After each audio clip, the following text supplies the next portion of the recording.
धोबी था, कपड़े धुल रहा था। तभी एक महात्मा उस तालाब में स्नान करने चले गए। पहले लोग तालाब में ही नहाते थे, तालाब में स्नान करने चले गए। स्नान करके वो सूर्य भगवान को जल चढ़ा रहे थे। सूर्याय नमः, सूर्याय नमः, सूर्याय नमः, आदित्याय नमः, भौमाय नमः, जल चढ़ा रहे थे। तभी धोबी ने जानकर बड़ी तेजी से कपड़े कूटने चालू कर दिए। तो कपड़ों का जो गंदा जल था, बूंद, वो जा जाके महात्मा जी की अंजलि में गिर रही थी और वो सूर्य भगवान को चढ़ा रहे थे, जल वो गंदा हो रहा था। वो जानकर मारा जा रहा है। उसकी पर्सनल कोई रही होगी बात। चलिए, अब ये बात भगवान ने देखी। भगवान ने देखा, सुदर्शन चक्र को आदेश दिया, जाओ धोबी का सिर काट लो। सुदर्शन चले। तब तक महात्मा जी की पूजा पूरी हो गई। अब महात्मा जी ने पूजा पूरी भई तो क्यों ऐसे ऐसे करके, तुझे दिखता नहीं, अंधा हो गया है? मैं जल चढ़ा रहा था, 2 मिनट तू रुक नहीं सकता? तेरा गंदा जल मेरी अंजलि में आ रहा था। और जो महात्मा जी ने डांट लगाई तो उसने भी बोला, तो इन्होंने भी बोला, तू मैं तू, दोनों तरफ से चालू हुई। तब तक सुदर्शन जी आ गए सिर काटने। अब सुदर्शन ने विचार किया, भगवान यहाँ तो 2 धोबी हैं, भगवान ने तो ये बताया ही नहीं किस वाले धोबी का सिर काटना, तो वापस चला गया। भगवान ने कहा सिर काट दिया धोबी का। सुदर्शन ने कहा वहां 2 धोबी थे, किस धोबी का काटना था आपने तो बताया ना। सुदर्शन को भगवान ने कहा किसी धोबी का मत काटो, उनका हिसाब किताब वहीं पूरा होगा। यदि वो महात्मा जवाब ना देते तो भगवान तुम्हारा पक्ष लेते और तुम्हारे पक्ष से भगवान उसे दंड देते। इसलिए जब कोई आपको गाली दिया करे, आपका अनादर किया करे, तो आप कह दिया करो भगवान तेरा भला करें, भगवान का चिंतन करो, आप मत जवाब दो। क्योंकि आप को कोई अपमानित करेगा तो उसको जवाब भगवान अपने हिसाब से देते रहेंगे। आपको क्या जरूरत है बोलने की? तू मैं के चक्कर में ना उलझा करो ज्यादा। भगवान है ना हमारे हिसाब किताब रखने वाले। हमें कोई गाली देगा तो क्या भगवान चुपचाप देखते रहेंगे? अपने ढंग से वो करेंगे, और हमने ही बोल दिया तो हिसाब बराबर। इसलिए जब तुझसे ना सुलझे तेरे उलझे हुए धंधे, तो भगवान के इंसाफ पे छोड़ दे ए बंदे, वही तेरी मुश्किल आसान करेगा। जो तू ना कर सका वो भगवान करेगा। भगवान बहुत अच्छा कर लेंगे सब काम, उन पर छोड़कर तो देखो। भगवान के अवतार कितने हैं? 24। वैसे भगवान के अवतार तो हरि अनंत, हरि कथा अनंत, भगवान अनंत है। भगवान के अवतार कितने हैं? केवल 24, ऐसा नहीं, 24 अवतार तो हैं, पर ये 24 अवतार वो हैं जिनका उल्लेख शास्त्रों में है। अभी वो अवतार भी हैं जिनका उल्लेख शास्त्रों में नहीं है। जैसे उदाहरण से समझिए, सूरदास जी महाराज गड्ढे में गिर गए, कुएं में गिर गए। एक बार सूरदास जी कुएं में गिर गए तो वहां पर बोले राधे कृष्ण, हे प्रभु मैं कुएं में गिरा हूं। तो भगवान बालक का रूप बनाकर आए, और बालक बनकर आए। भगवान बोले बाबा मेरा हाथ पकड़ लो।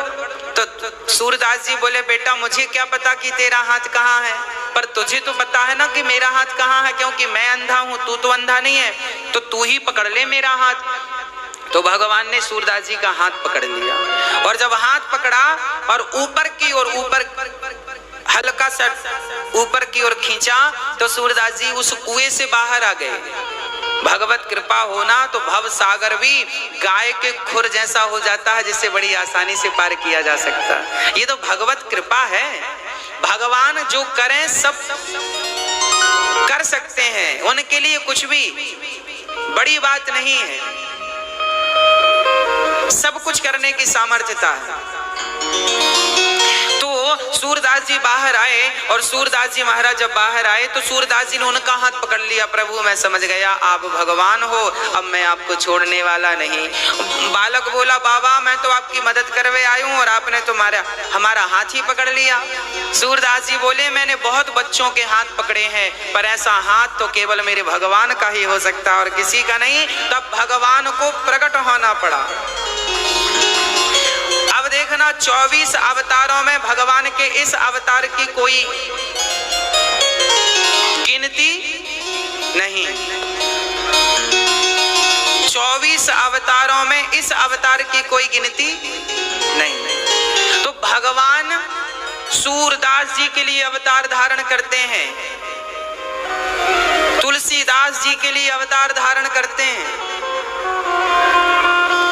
हाँ, और सुनो, नरसिंह मेहता का मायरा भरने आए भगवान, आए ना, उस अवतार की गिनती थोड़ी है।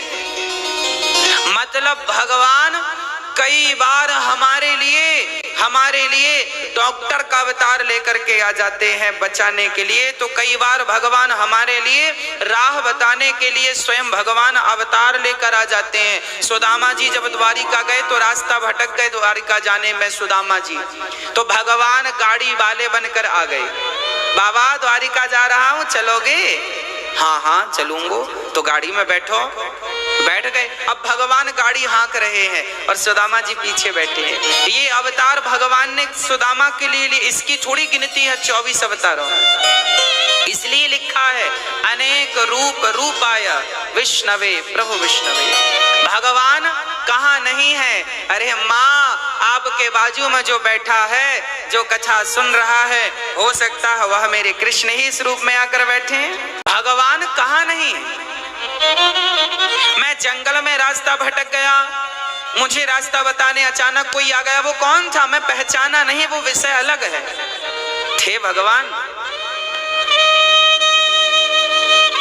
इसलिए सब में भगवान की भावना रखिए। सी राम मैं सब जग जाने, करहूं प्रणाम जोरी जुग पानी। सब में ईश्वर का दर्शन करने का भाव रखिए।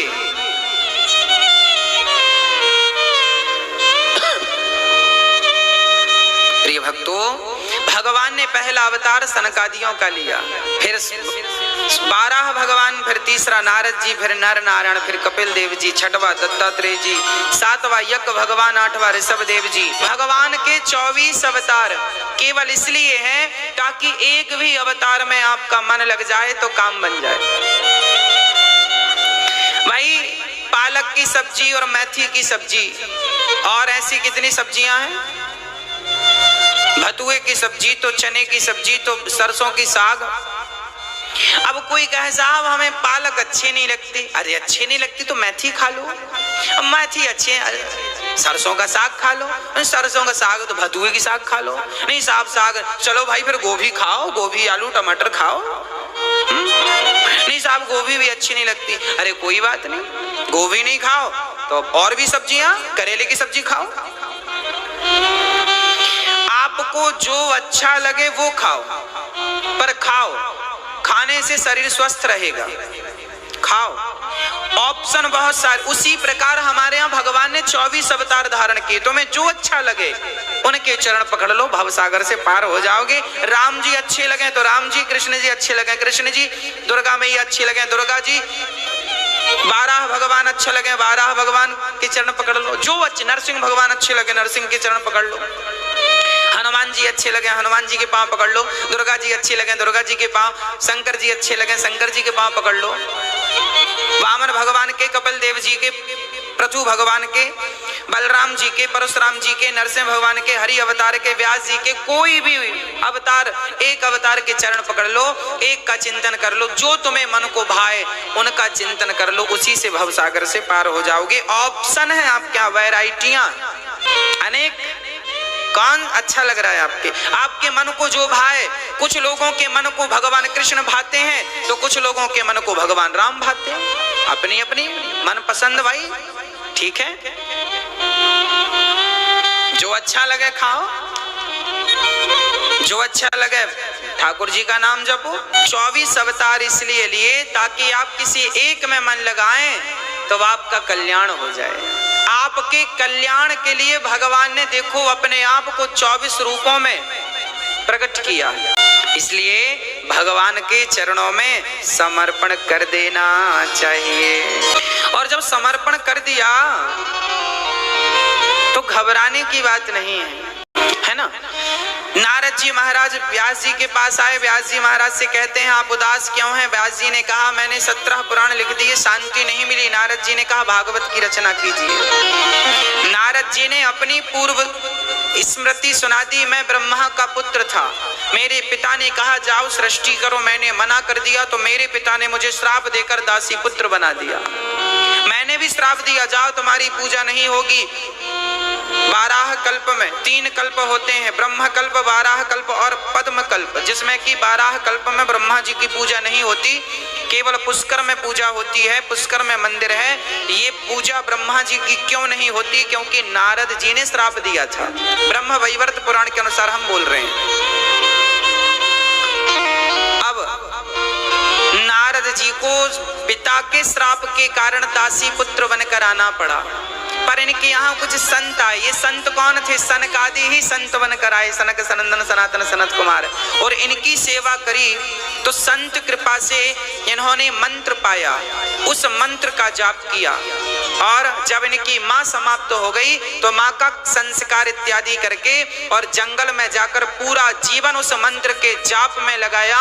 उस मंत्र की उपासना करने से, भगवान नाम का आश्रय लेने से परिणाम यह हुआ कि नारद जी अगले जन्म में पुनः ब्रह्मा के पुत्र बन करके भगवान के दर्शन कर पाए। अब भगवान के नित्य धाम को जाना आना उन्होंने चालू रखा केवल मंत्र जाप के कारण।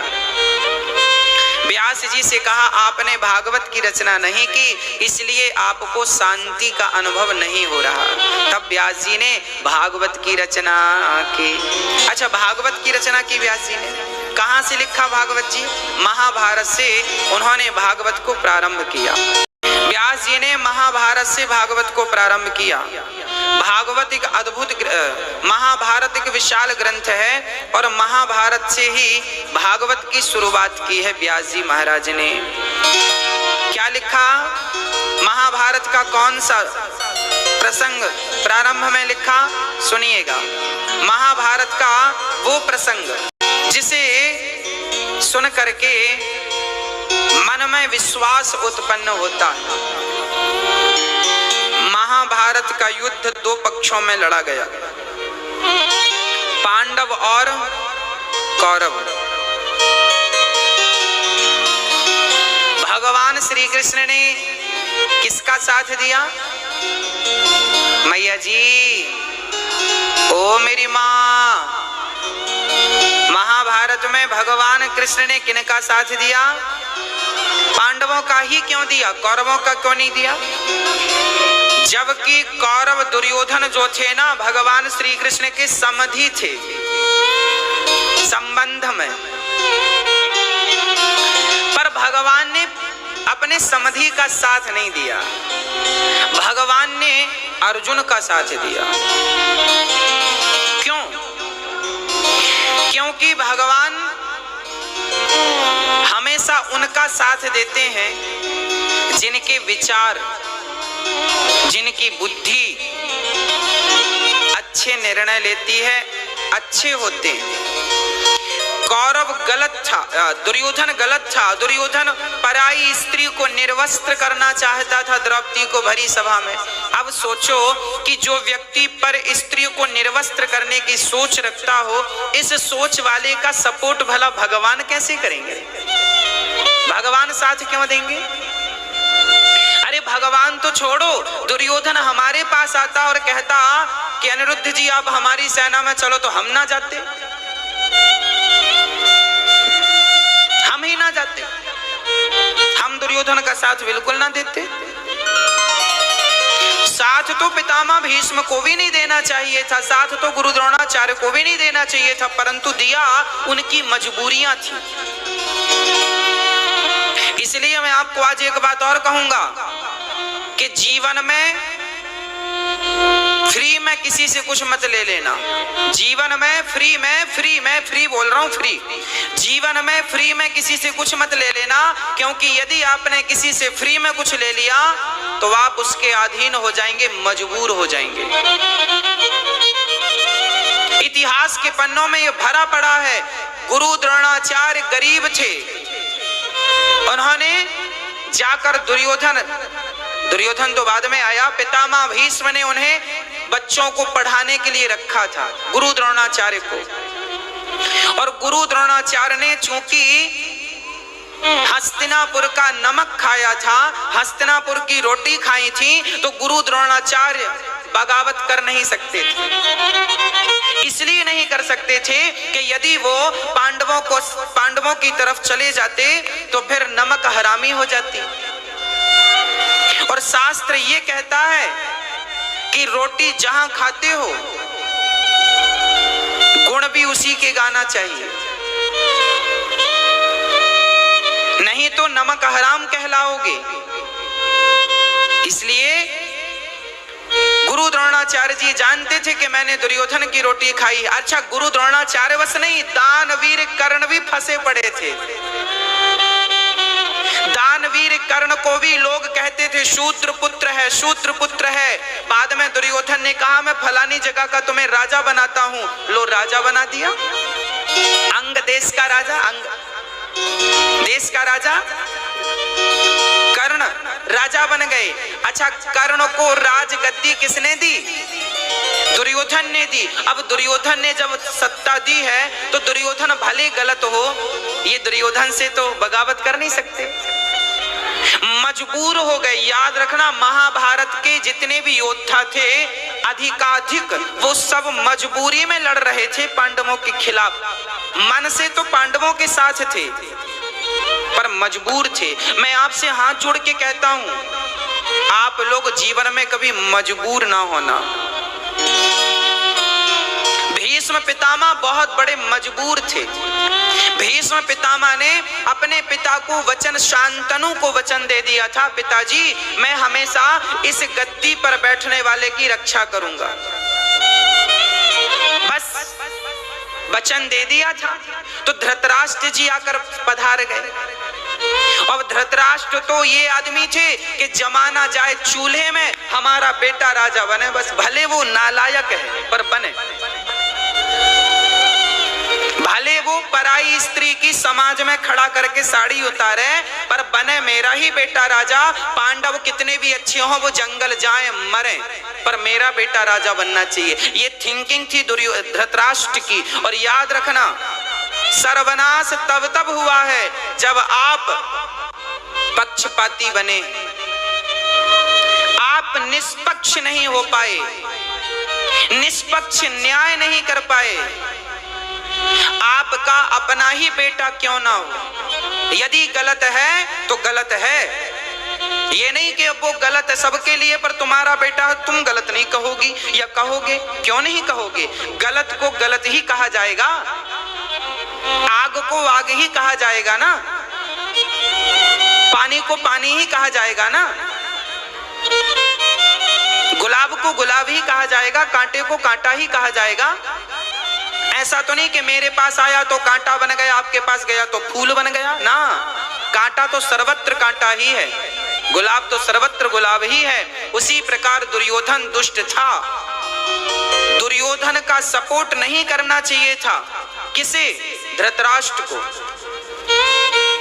जब दुर्योधन का जन्म हुआ था तो गधे की तरह आवाज निकाली थी, रैका था। तब विदुर जी ने कहा था इसे मार दो, इसे मार देने से सारी प्रजा का, सारे देश का कल्याण होगा। एक व्यक्ति को मार देने से देश का कल्याण होगा। पर दुर्योधन के पिता धृतराष्ट्र पुत्र मोह में ऐसे डूब गए ना, मेरा दुर्योधन, मेरा दुर्योधन, मेरा दुर्योधन, मत मारो मत मारो। और उसी दुर्योधन ने सर्वनाश कर दिया। महाभारत की कथाएं कहने के लिए नहीं है कि मैंने कह दिया आपने सुन ली ना, इनसे सीख लीजिए। इतिहास में जिन जिन लोगों ने गलतियां की हैं वो गलतियां आप ना कर देना, नहीं तो इतिहास फिर आप दोहरा देंगे। इतिहास को आप मत दोहराइएगा, नहीं तो परिणाम भयंकर हो सकता है, भयानक हो सकता है।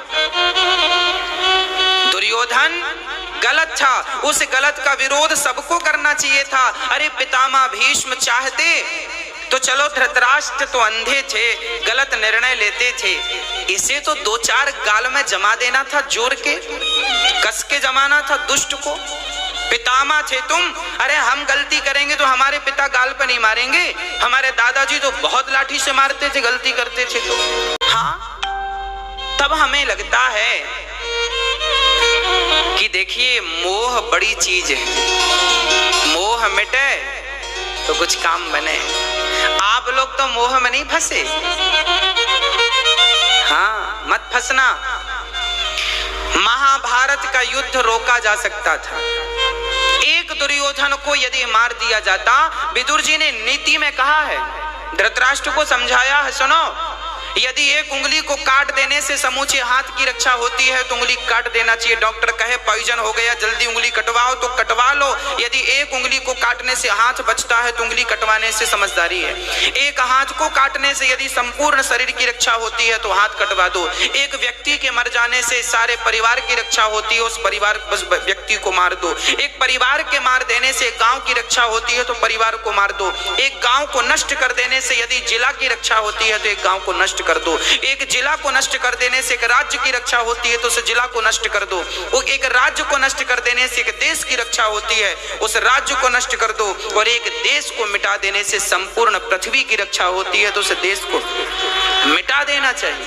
ये विदुर नीति में लिखा, विदुर जी कह रहे हैं। पर इनकी ज्ञान की बात दुर्योधन और धृतराष्ट्र की समझ में नहीं आई, समझ में ही नहीं आई। क्या कहें?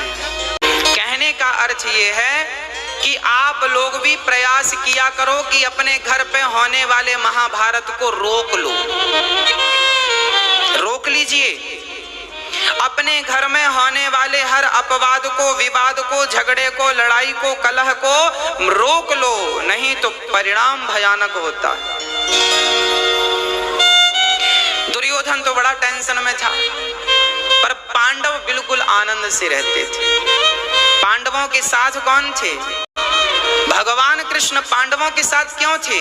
क्योंकि पांडव सदा धर्म का पालन करते थे और दुर्योधन कभी भी धर्म का पालन, याद रखना, अधर्म पर चलने वाला कितना भी पावरफुल क्यों ना हो जाए, पर धर्म पर चलने वाली की ही विजय होगी। ये महाभारत के युद्ध से हम सबको शिक्षा मिली, प्रेरणा मिली। जब भगवान आपका हाथ पकड़ लेंगे तो फिर आपको डरने की जरूरत नहीं। महाभारत का युद्ध पूरा हुआ, दुर्योधन की जंघा तोड़ दी भीम भैया ने। जंघा टूटी तो मौत को पुकारने लगा, मौत आ जाती तो मर जाता, पर मौत भी जल्दी नहीं आती। दुर्योधन के मित्र अश्वत्थामा आ गए और अश्वत्थामा ने कहा, मित्र बताओ मैं आपकी क्या मदद करूं? दुर्योधन ने कहा, मैं पांडवों को मरा हुआ देखना चाहता हूं, यही मेरी अंतिम इच्छा है। मेरी अंतिम इच्छा है, मैं पांडवों को मरा हुआ। रात्रि के 12 बजे अश्वत्थामा पांडवों को मारने चल पड़े। अच्छा, दुर्योधन के कहने पर गुरु द्रोणाचार्य के बेटे अश्वत्थामा, अरे गुरु पुत्र हो, विचार तो रखो। हमें लगता है महाभारत के जो योद्धा थे कौरव पक्ष के, ये विचारशील लोग नहीं थे, सही गलत में भेद नहीं जानते थे। अब देखो, चलो गुरुजी ने तो नमक खाया था तो साथ दे दिया, पर ये अश्वत्थामा ये रात के 12 बजे अधर्म करने जा रहा है, जबकि युद्ध का नियम था कि योद्धा से तब ही लड़ना जब वो आपके सामने अस्त्र शस्त्र लेकर खड़ा हो। निशस्त्र योद्धा से युद्ध करना पाप है। देखो, इतने बड़े ज्ञानी का बेटा है, गुरु द्रोणाचार्य के पुत्र अश्वत्थामा, क्या इन्हें धर्म का ज्ञान नहीं है? है, पर देखो जैसा करो संग वैसा चढ़े रंग। दुर्योधन का संग किया तो बुद्धि भी उसी जैसी हो गई। रात्रि के 12 बजे पांडवों को मारने अश्वत्थामा जी चल पड़े, पर संयोग देखना कि भगवान ने पांडवों को वहां से उठाकर दूसरी जगह सुला दिया। खाली बिस्तर पर द्रौपदी के 5 बेटे आकर के सो गए। द्रौपदी के 5 बच्चे जब आकर सोए, 5 पतियों से एक एक बेटा था। उन 5 का सिर अश्वत्थामा ने काट लिया बड़ी निर्दयता से, और चल पड़ा। दुर्योधन देखो मैंने पांडवों को मार दिया। ध्यान से देखा तो वो पांडव नहीं, पांडव पुत्र थे।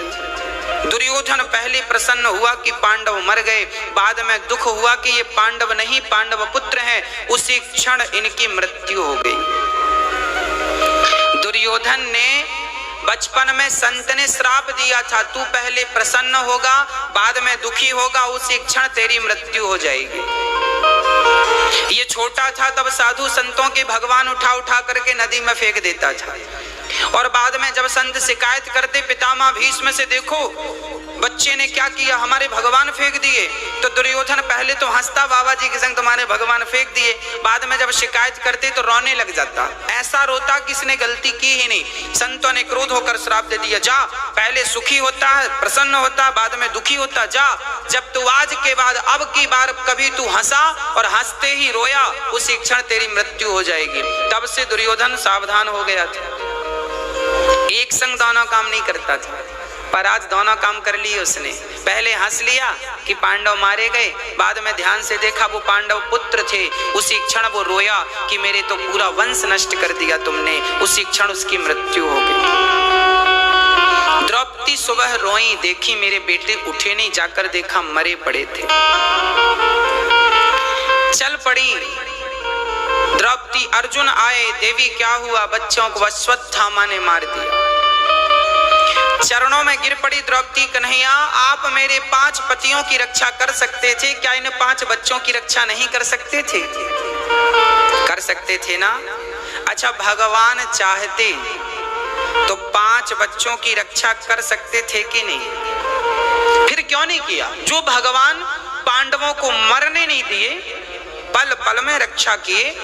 अच्छा दुर्योधन जो अर्जुन जी थे, अर्जुन के वश का महाभारत नहीं था। महाभारत का युद्ध जब पूरा हुआ था, जानते हो, जब पूरा युद्ध हो गया तो भगवान ने अर्जुन से कहा अब रथ से उतरकर मेरे पास आओ। जैसे ही अर्जुन ने रथ से उतरकर भगवान की शरणागति ग्रहण की, उस रथ पर आग लग गई, विस्फोट हुआ, आकाश में गया, वो टुकड़े टुकड़े होकर धराशायी हो गया वो रथ और जलने लगा। अर्जुन ने बाण निकाले, गांडीव निकाला, प्रभु मेरा दुश्मन जिंदा है। भगवान बोले कोई दुश्मन जिंदा नहीं है। तो फिर ये रथ को किसने उड़ा दिया? भगवान बोले अर्जुन ये तुम्हारा जो रथ है ना, ये तो महाभारत युद्ध के पहले दिन ही जल गया था, पर आपके रथ पर हम और झंडे पर हनुमान जी बैठे थे, तो आपके रथ का बाल भी बांका नहीं होने दिया।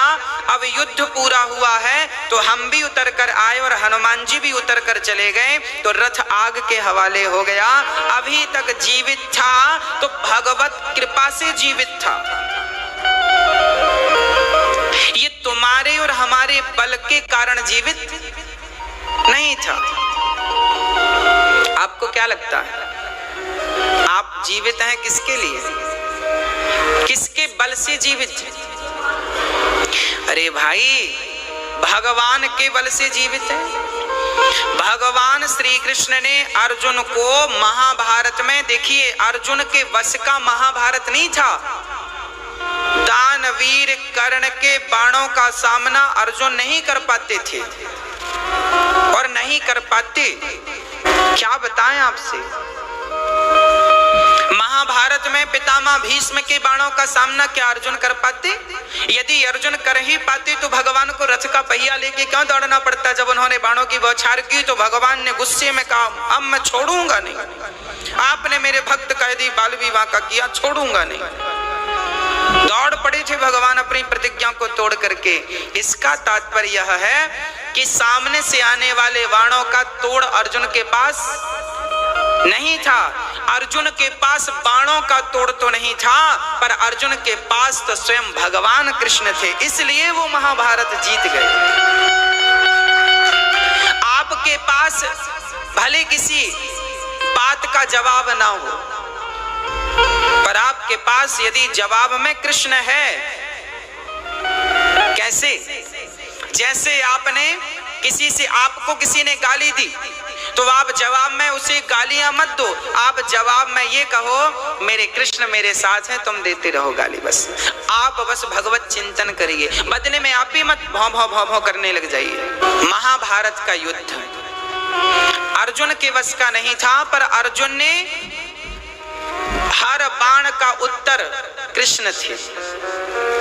महाभारत में जब गुरु द्रोणाचार्य मारे गए तब दुर्योधन नहीं अश्वत्थामा ने सुदर्शनास्त्र चला दिया था। क्या चलाया था? सुदर्शनास्त्र। महाभारत में सुदर्शनास्त्र, पूरे महाभारत में ब्रह्मास्त्र नहीं चलाया गया। बाद में इन्होंने ब्रह्मास्त्र चलाया है अर्जुन को मारने के लिए, अश्वत्थामा ने, और इन्होंने ही सुदर्शनास्त्र भी चलाया था। पूरे महाभारत में ब्रह्मास्त्र का प्रयोग नहीं किया गया था। गुरु द्रोणाचार्य ने करना चाहा था तो ब्रह्मा जी ने प्रकट होकर रोक दिया था, आप मत करना ये प्रयोग। आप ये प्रयोग किनके लिए कर रहे हैं? उन दुर्योधन को बचाने के लिए, पांडवों को मारने के लिए। यदि आपने छोड़ भी दिया ब्रह्मास्त्र तो आपका ब्रह्मास्त्र निष्फल हो जाएगा, क्योंकि आपका ब्रह्मास्त्र गलत व्यक्ति को बचाने के लिए छोड़ा जा रहा है, अधर्म की, जबकि दिव्य अस्त्रों का प्रयोग धर्म की रक्षा के लिए होना चाहिए। पर आप तो दुर्योधन जैसे अधर्मी को बचाने के लिए महा अस्त्र का प्रयोग कर रहे हैं। ब्रह्मा जी ने मना कर दिया, तब गुरु द्रोणाचार्य जी ने उस अस्त्र को शांत कर दिया था। जब गुरु द्रोणाचार्य मारे गए तब अश्वत्थामा को गुस्सा आया और इन्होंने सुदर्शनास्त्र चला दिया। सुदर्शन जब चला उसका तोड़ किसी के पास नहीं था।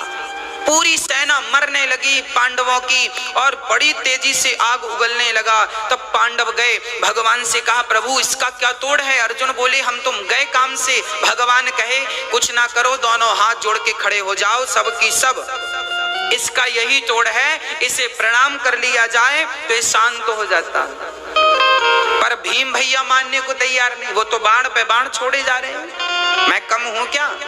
और सुदर्शन बढ़ने लगे भीम भैया की तरफ, और भीम भैया बस मरने वाले थे, सुदर्शन से पंगा ले रहे, समझा रहे हैं भगवान मान जाओ, हाथ जोड़ लो, हाथ जोड़ लो, हाथ जोड़ लो। जोड़ा नहीं, सुदर्शन सिर काटने वाला था, अंत में गदा रख के हाथ जोड़ा, सुदर्शन बिल्कुल शांत हो गए। कहने का तात्पर्य क्या है? हाँ, हाथ जोड़ने से काम बन जाए तो हाथ जोड़ लो। क्यों अपना मुंह चला रहे हो? क्यों अपने अस्त्र शस्त्र जबरदस्ती चला रहे हो जब इससे काम हो रहा है? इसलिए कहा करता हूं घर के बाहर निकला करो या घर में रहा करो, कोई अपमान करे कोई सम्मान करे, भैया राम राम, आप तो हाथ जोड़ती चलो, क्योंकि जो सामने से तुम पे अस्त्र शस्त्र फेंके जा रहे हैं ना, उनका तोड़ केवल हाथ जोड़ना है। हाथ जोड़ लो, काम बन जाएगा। इसलिए यूं ये मुद्रा भगवान को बड़ी प्रिय है। अब तो अर्जुन शरण में आए और भगवान ने पग पग पर दुर्योधन अर्जुन की रक्षा की। दुर्योधन के जितने भी अनुयायी थे, सहयोगी थे, सबसे भगवान ने बचाया। 5 बच्चे मारे गए। अर्जुन ने कहा मैं आज तेरे पुत्र के हत्यारे को तेरे सामने लाऊंगा, चल पड़े 5 पांडवों के 5 बच्चों के हत्यारे को मारने। अश्वत्थामा ने ब्रह्मास्त्र चला दिया। अर्जुन दौड़े दौड़े कृष्ण की शरण में आए और कृष्ण के चरणों में आकर के कहा हे प्रभु मेरी रक्षा करिए, हे कृष्ण कृष्ण महाबाहो,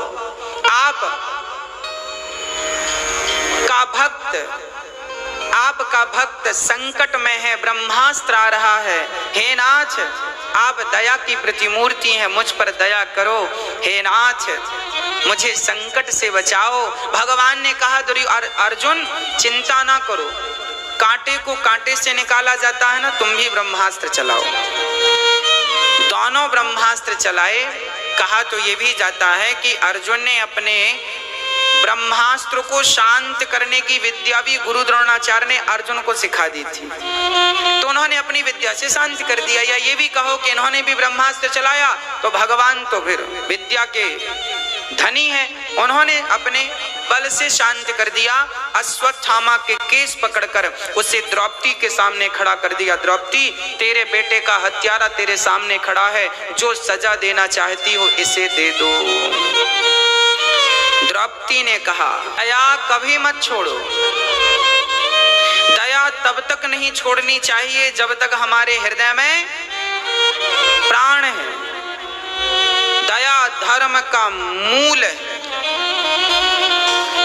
आप लोग दया मत छोड़ा करो मेरी माँ। दया जरूरी है। जिसके भीतर दया नहीं वो व्यक्ति कैसा। जरूरी है दया, इसलिए मरते दम तक दया ना छोड़ना। क्षमा बड़न को चाहिए, छोटन को उत्पात। का हरि को घट गयो जो भृगु मारी लात। एक बार भगवान नारायण को भृगु जी ने एक लात जमाई छाती पर। तो जब लात पड़ी भगवान नारायण को छाती पर तो चरण पकड़कर भगवान नारायण ने भृगु जी से कहा, भृगु जी मेरी छाती बड़ी कठोर थी, आपके चरण बड़े कोमल थे, कहीं आपके चरणों में चोट तो नहीं आ गई। ये सुन करके भृगु जी महाराज के नेत्रों में आंसू आ गए। वाह, ऐसा भाव किसका होगा। ये दया की प्रतिमूर्ति है हमारे भगवान। इनके जैसा दयालु कौन होगा। अहो वकीयम स्तन कालकूटम। पूतना मौसी में कौन सा गुण था साहब। जहर पिलाने आई थी पर उसे भी गति वह दी है जो लेवे गतिम धात्रिचिताम। जो गति भगवान श्री कृष्ण ने अपनी माँ यशोदा देवकी, भगवान राम ने माँ कौशल्या, माँ सुमित्रा को गति दी, वही गति भगवान कृष्ण ने पूतना को दी।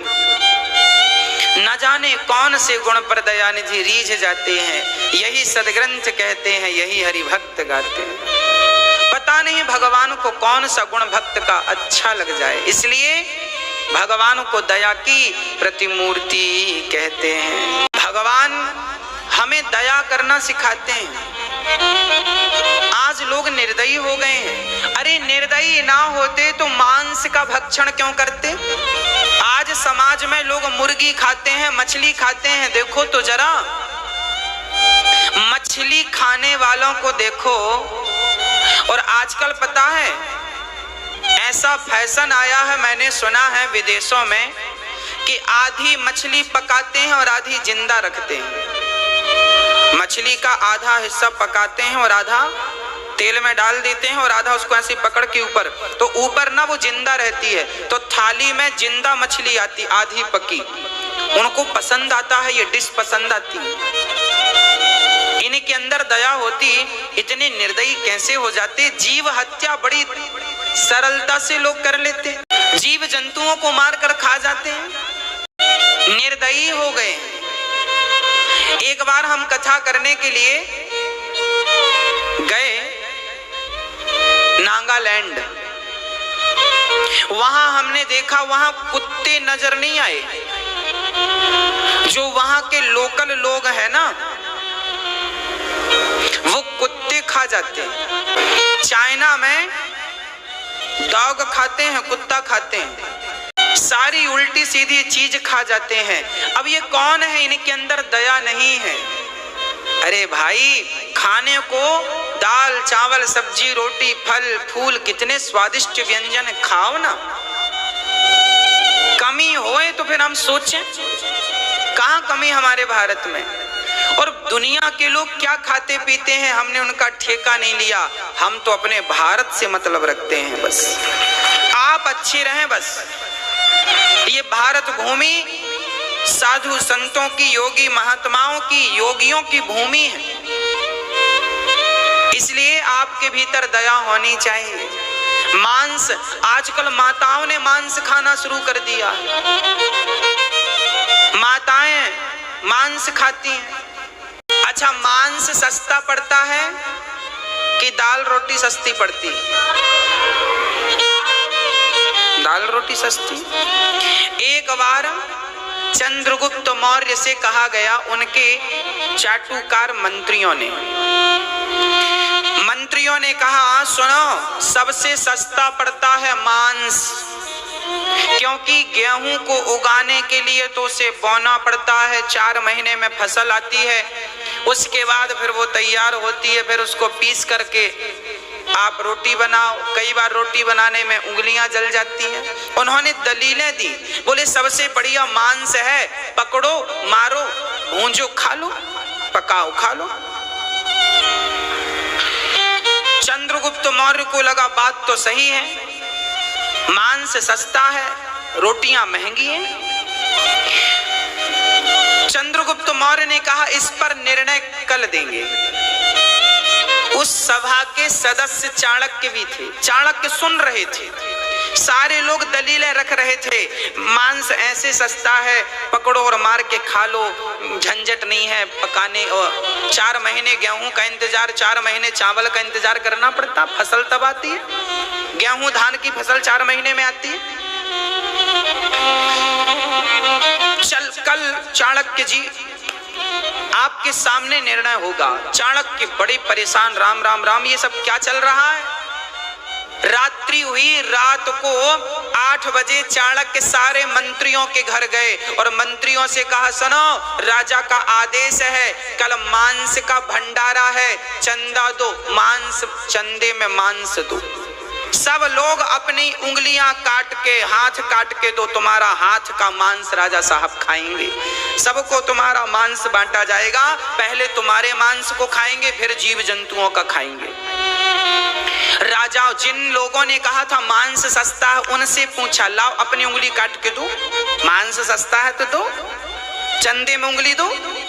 अब वो घबराए, चाणक्य ने कहा ना, काम नहीं बनेगा, राजा साहब का आदेश है कि उंगली काट के ना दे तो सिर काट के ले आना। अब तो सब दंग रह गए। चाणक्य ने कहा चलो देते हो कि नहीं। चाणक्य से कहा सरकार, हम कल बिल्कुल कहेंगे कि मांस महंगा है, हमारी उंगली कितनी महंगी है, मांस वांस मत खाओ, रोटी सस्ती पड़ती है। चाणक्य ने कहा तुम्हारा मुंह नहीं चल रहा था आज, चलो ठीक है। सबके घर जा जाके चाणक्य जी ने कहा अपना मांस दो। अच्छा, आप लोग मुर्गी और मछली खा लेते हैं, आप अपनी उंगली काट के तल वल के खाइए, ये भी तो मांस है, इसमें भी तो मांस है। फिर तुम्हारे दादा तुम्हारी दादी मर जाती है तो उसे जलाया मत करो। मांसाहारी जो है, तुम्हारे घर में जब कोई मरे तो फिर तो अच्छा है, तुम्हारे लिए खरीदना नहीं पड़ेगा, काट काट के खा लेना, क्योंकि तुम तो मांसाहारी हो। मुर्गी का खा सकते हो, मछली का मांस खा सकते हो, बकरे का खा सकते हो, तो अपने दादा दादी का, अपने बाप का भी खा लो। तुम्हारा क्या दीन धर्म है, तुम तो खा सकते हो। तुम्हारे मरे दादाजी तो खा लेना, मेरी बात याद रखना, वो भी मांस है और ये भी मांस तो मांस है साहब, मांस तो मांस है, खा लेना। इंसान इतना निर्दयी कैसे हो सकता है। चाणक्य ने दूसरी दिन सभा लगी, चाणक्य ने कहा क्यों भाई, क्या सस्ता है। सब डर गए, महाराज एक उंगली को कोई एक कांटा लग जाए ना, अरे रोटी की भाप से ये उंगली जल जाती है ना तो कितना दर्द होता है। रोटी की माताओं को रोटी की भाप, कई बार फूली हुई रोटी की भाप उंगली पे लग जाए तो दर्द होता है कि नहीं। थोड़ा सा जल जाए आग में उंगली का ये हिस्सा, कितना दर्द होता है। सोचो उस मछली, उस मुर्गी को कितना दर्द होता होगा जिसको लोग जिंदा ही तोड़ डालते हैं, उसके पंख नोचने लगते हैं जिंदा। इस पाप की सजा तुम्हें क्या मिलेगी जानते हो, 1 लाख जन्म तक, 1 लाख बार तुम्हें नाली का कीड़ा बनना पड़ेगा। जन्म लो मर जाओ, जन्म लो मर जाओ, फिर नाली का कीड़ा, फिर नाली का कीड़ा, फिर 1 लाख बार नाली का कीड़ा बनना पड़ेगा। इस पाप की यही सजा है, इसका प्रायश्चित नहीं है कुछ। ये मत सोचना कि इसका प्रायश्चित भी होगा। जानकर तुमने खाया है ना, इसलिए तुम्हें, अभी तक तुम जानते नहीं थे तो भगवान माफ कर देंगे, पर अब जानने के बाद किसी ने मांस खाया, 1 लाख जन्म बार उसे नाली का कीड़ा बनना पड़ता। ये नाली के कीड़े क्यों ज्यादा है, हमारी आबादी तो 135 करोड़ है भारतवासियों की, और भारत में ही कीड़े मकोड़े कितने हैं। नाली के कीड़ों की कोई गिनती कर सकता है? इंसानों की गिनती, सबके आधार कार्ड बन गए, क्या नाली के कीड़ों का आधार कार्ड बनेगा? उनकी कोई गिनती होगी? कोई गिनती नहीं है। क्यों गिनती नहीं है? क्योंकि एक आदमी को 1-1 लाख बार नाली का कीड़ा बनना पड़ता, तब कहीं जाकर इन पापों से मुक्ति मिलती है। यही यत्रैव स्वर्गः अत्रैव नरकः, यही स्वर्ग है, यही नरक है। कपिल देव जी माता देवहूति से ये बात कह रहे हैं, वहां भी स्वर्ग नरक है, यहां भी स्वर्ग नरक है, इसलिए गलत ना करना। भगवान की लाठी में आवाज, हाँ जी, बच के रहना रे बाबा। लाख आंख से देख रहा है तुझे देखने वाला, सच की खेती कर लो चतुर नर, समय गुजरता जाता, मेरे मालिक की दुकान में सब लोगों का खाता। सबका हिसाब किताब, तुमने कितना क्या खाया है, इसलिए गलत ना करना। माता माता माता कहती हैं अश्वत्थामा के हाथ की रस्सी खोल दो, द्रौपदी माता कहती हैं इसे खोल दो, क्योंकि इसको मार देने से मेरे मरे हुए बच्चे जीवित नहीं होंगे। मुक्त कर दिया, द्रौपदी ने आजाद कर दिया। द्रौपदी ने आजाद इसलिए कर दिया क्योंकि द्रौपदी एक माँ है, और माँ तो करुणा का अवतार होती है, माँ तो करुणा की प्रतिमूर्ति होती है। इसलिए मैं आपसे निवेदन करता हूं कि कभी भी स्वप्न में भी अपनी माँ का दिल ना दुखाया करो। और वो माएं जो निर्दयी हो चुकी हैं, उन माँओं से प्रार्थना है कि तुम माँ बनो, निर्दयी माँ मत बनो। माँ उसे कहते हैं जो चींटी के बच्चे पर भी दया करे। माँ तो दया की मूर्ति है ना, जैसे वो अपने बच्चे को प्यार करती है, अपने बच्चे को कांटा चुभ जाए तो रोता नहीं देख सकती, ऐसे ही वो चींटी के बच्चे को भी दर्द में नहीं देख सकती, क्योंकि माँ है। फिर भला वो माँ मुर्गी को और मछली को मरा हुआ कैसे देख सकती? वो कैसे मार सकती है? पूत कपूत सुने हैं पर ना माता, सुनी को माता कुपुत्रो जायते क्वचिदपि को माता न भवति। ये माँ होती है। माँ को दया करना, माँ को हिंसा करना शोभा नहीं देता। आज पूज्य श्री अनिरुद्धाचार्य जी महाराज ने हम सभी लोगों को बहुत ही उत्तम एवं शिक्षाप्रद कथा सुनाई है। आशा करता हूँ कि इस शिक्षाप्रद कथा से हम सभी लोग कुछ न कुछ शिक्षा अवश्य ग्रहण करेंगे और अपने जीवन को सुखी और सात्विक बनाने का प्रयास करेंगे। मित्रों, अगर आपको यह शिक्षाप्रद कथा पसंद आई हो तो वीडियो को लाइक करें और अधिक से अधिक लोगों को शेयर भी करें, जिससे और भी लोग महाराज जी की इस शिक्षाप्रद कथा से शिक्षा लेकर अपने जीवन को सुखी बना सकें। मित्रों, अगर आपने अभी तक हमारे चैनल को सब्सक्राइब नहीं किया है तो हमारे चैनल को तुरंत सब्सक्राइब भी कर लें, जिससे आपको नोटिफिकेशन के माध्यम से महाराज जी के शिक्षाप्रद कथा तुरंत प्राप्त हो सकें। मित्रों, तो कल फिर किसी शिक्षाप्रद कथा के साथ आप लोगों के समक्ष प्रस्तुत होंगे। तब तक के लिए जय श्री राधे।